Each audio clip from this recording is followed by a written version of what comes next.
मन धागा धागा जोडते नवा या मालिकेच्या आजच्या भागामध्ये आज आपण बघणार आहोत. सार्थकला अतिशय राग आलेला असतो. तो रेश्माचा हात पकडतो आणि तिला घराबाहेर काढतो.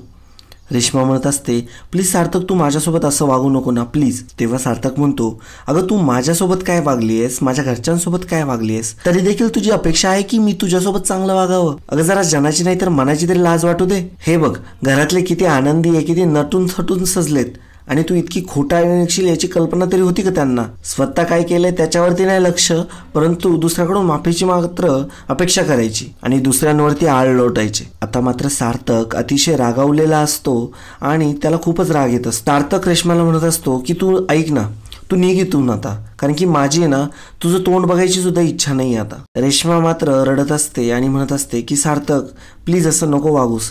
रेश्मा म्हणत असते की मी मान्य करते मी खोटं वागलं असेल, पण माझं प्रेम खरं आहे अरे. सार्थक म्हणत असतो मला तुझं काही ऐकायचं नाहीये, जा इथून. माफ करा मित्रांनो, पण जर तुम्ही चॅनलवर नवीन असाल किंवा अजूनही चॅनलला जर सबस्क्राईब केलं नसेल तर प्लीज सबस्क्राईब करा आणि बेल आयकॉनवरही क्लिक करा. स्टार प्रवाहावरील सर्व मालिका तुम्हाला आमच्या चॅनलवर बघायला मिळतील. धन्यवाद. रेश्मा म्हणत असते, सार्थक तू माझ्याशी असं वागून आहे ना खूप मोठी चूक करतोयस, तुला खूप महागात पडणार आहे आता हे. आता रेश्मा सुद्धा रागाने सार्थककडे बघत असते. सार्थक म्हणतो की आता प्रेमाच्या गोष्टी करत होतीस, आता धमकी देतीयस, हे प्रेम आहे तुझं? सार्थक म्हणतो की मला तमाशा नको आहे, तू नाही इथून आणि जा इथून ढळ. सार्थकने रेश्माचा चांगलाच पान उतारा केलेला असतो आणि सार्थकने तिला घराबाहेर काढून दिलेलं असतं. आता इकडे घरी अण्णा व मालती आनंदीची खूपच वाट बघत असतात. त्यांना खूप काळजी लागलेली असते. विनोद म्हणत असतो की हिचा फोन पण लागत नाही, आता नेमकं काय करायचं, कुठे शोधायचं आनंदीला. आणि आता सर्वजणच टेन्शनमध्ये असतात. अण्णा म्हणतात चल आता आपण पोलीस स्टेशनला जाऊन येऊ. ते निघतात. तेवढ्यातच शकू तिथे येते. शकू म्हणते की थांबा. आणि मग शकू घडलेला प्रकार सांगते की मी बाजारात होते आणि मी सार्थक सरांना त्यांची एंगेजमेंट सोडून इकडं बघितलं आणि त्यांच्यासोबत आपली आनंदी देखील होती. आणि मग ही त्यांना सगळी माहिती देत असते आणि मग शकू घडलेला प्रकार घरच्यांना सांगते.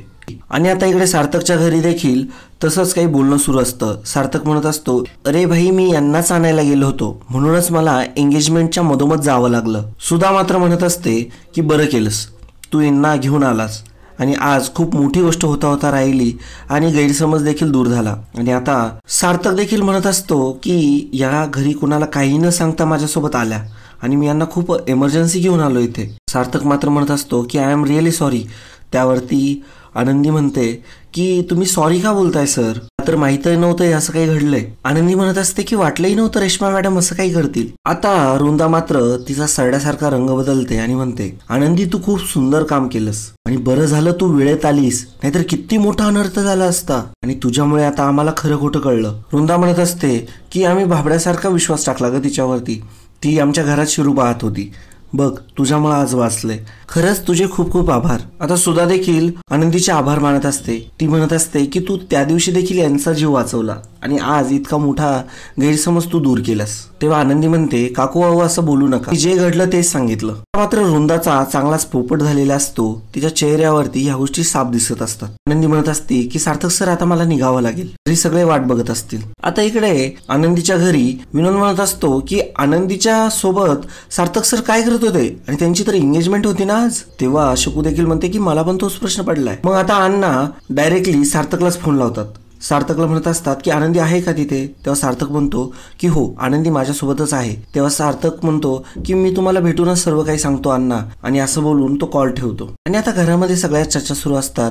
सगळे म्हणत असतात की नेमकं काय झालंय, कारण की कुणाला काही सांगितलेलं नसतं आणि आनंदीचं डायरेक्टली बोलणं अण्णांशी झालेलं नसतं. आता विनोद म्हणत असतो की ती तर बोलली होती ना एंगेजमेंटला जाणार नाही, मग आता गेली तरी कशी काय. लीना म्हणत असते की अहो थांबा ना, त्यांना येऊ द्या, बघूयात काय झालं ते. आता मालतीला मात्र खूपच भीती वाटत असते. ती म्हणत असते की काय झालं असेल नेमकं, सार्थक सर आले आणि ती अचानक गेली. तेव्हा अण्णा म्हणतात की आनंदी आता व्यवस्थित आहे, तू शांत हो. आता इकडे सुद्धा म्हणत असते की आमचं चुकलं, आमच्या यांना तू वाचवलेस आणि आम्ही त्या रेश्माला गोंडेवाली समजून बसलो, खरंच तुझे खूप खूप आभार, खरंच खूप मोठी चूक होत होती आमच्याकडून. सुद्धा आनंदीच्या पाया पडायला लागते. मात्र आनंदी म्हणते की काकू असं काय करताय तुम्ही. म्हणत असते की योग्य तेच करते आणि तू माझ्यासाठी देवीचं रूपच आहेस ग. तेव्हा आनंदी म्हणते तुम्ही आमच्यापेक्षा आदरस्थानी आहात आणि तुम्ही वयाने देखील मोठे आहात, तेव्हा सुधा म्हणते की तू तर कर्तृत्वाने तर मोठी आहेसच ना. आनंदी म्हणते की बरं आता निघू आता मी. सुधा म्हणते की ठीक आहे. आता आनंदी अरविंदकडे जाते आणि म्हणते की तुम्ही तुमची काळजी घ्या, मी येते आता. आणि अरविंद देखील आनंदाने मान हलवतो. आता आनंदीला सोडवण्यासाठी सार्थक निघालेला असतो. सार्थक व आनंदी दोघेच गाडीमध्ये असतात. आनंदीला ते सर्व क्षण आठवत असतात जेथे सार्थकने आनंदीची बाजू घेतलेली असते. आनंदीला तो प्रत्येक क्षण आठवतो जेव्हा जेव्हा सार्थकने आनंदीची बाजू घेतलेली असते. सार्थक जेव्हा आनंदीविषयी बोलत असतो तेव्हा तो किती जास्त मनापासून बोलतो ना असं आनंदीला वाटत असतो. आता सार्थकने रेश्माला घराबाहेर काढल्यानंतर रेश्मा रस्त्यावरती अशीच चाललेली असते. ती गाड्यांना देखील आडवी तिडवी जात असते. गाडीवाले देखील तिला बोलत असतात, परंतु रेश्माला काहीच कळत नसतं.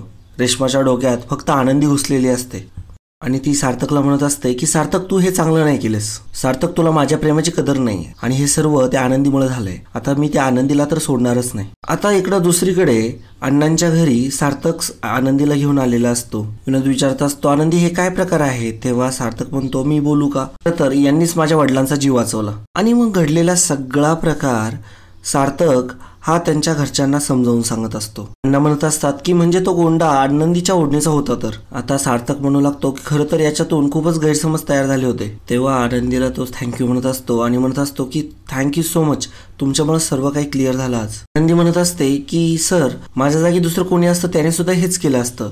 फक्त वाईट एका गोष्टीचं वाटतंय की तुमचा याच्यातून साखरपुडा मोडला.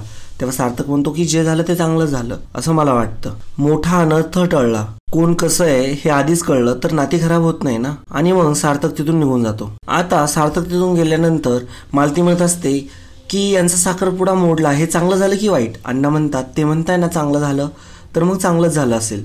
आता विनोदला मात्र राग येत असतो, परंतु लीना म्हणते रागवण्यापेक्षा उलट आपल्या आनंदीचं कौतुक करायला हवं.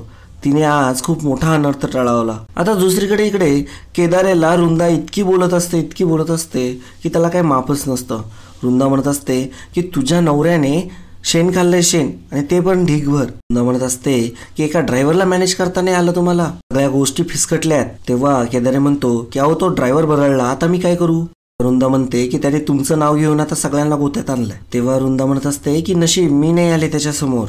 त्याने जर माझं नाव घेतलं असतं ना मग आता आपली सगळ्यांची वरातच निघाली असते. आणि त्यात ही उरावरती आनंदी येऊन बसलीये. आता ती रेश्मा कुठे असेल, काय करत असेल, देवाला माहिती. केदार म्हणतो की मी फोन केला होता, तिने उचलला नाही. तेव्हा वृंदा म्हणत असते की तुमची कामगिरी तशी आहे ना.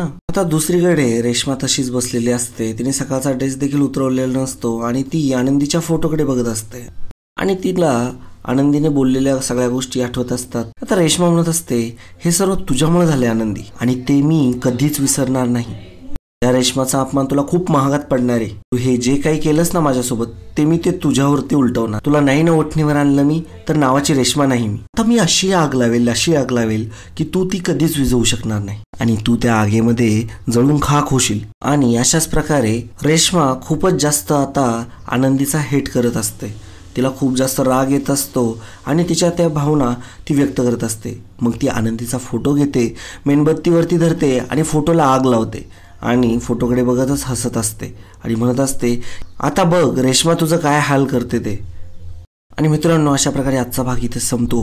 पुढील भागामध्ये आपल्याला बघायला मिळणार आहे चकू म्हणत असते की सार्थक सरांचा जीव वाचवलायस. अरे बाप, आता तर सार्थक सरांचा विशेष जीव असेल तुझ्यावर. आता मात्र आनंदीच्या चेहऱ्यावरती लाली आलेली असते. आता दुसरीकडे बेनारे म्हणत असतात अहो सार्थक सर, तो आपल्या केबिनमध्येच त्या गोंडेवाली बाई होत्या ज्यांना आपण शोधत होतो, हा केवढा मोठा योगायोग म्हणायचा. सार्थक सर म्हणत असतात की काही माणसं खरंच ना सोनचाफ्यासारखे असतात, फक्त त्यांच्या हसण्यानेच आजूबाजूचं वातावरण प्रसन्न खुलं होऊन जातं. तुमच्या आनंदी मॅडम देखील तशाच आहेत आणि आनंदी तर त्यांच्या पाठीमागे येऊन हे सर्व ऐकतच असते. आनंदीला आता खूपच आनंद होत असतो आणि तिच्या चेहऱ्यावरती पुन्हा एकदा लाली चढलेली असते. तर मित्रांनो आमचे व्हिडिओ तुम्हाला कसे वाटताय कमेंटद्वारे नक्की कळवा. आणि चॅनलला जर अजूनही सबस्क्राईब केलेलं नसेल तर प्लीज चॅनलला सबस्क्राईब करा. अहो ते फ्री आहे आणि त्यासाठी कोणतेही चार्जेस द्यायचे नाही आहे. तुम्ही जेव्हा सबस्क्राईब करता चॅनलला तेव्हा आम्हाला उत्साह येतो आणि आम्ही नवनवीन व्हिडिओ तुमच्यासाठी वेळेत घेऊन येतो. तर चला तर मग सबस्क्राईब करा चॅनलला आणि व्हिडिओ जर आवडला असेल तर व्हिडिओला तुमची मागणी असेल तर कमेंटमध्ये कमेंट करा. धन्यवाद.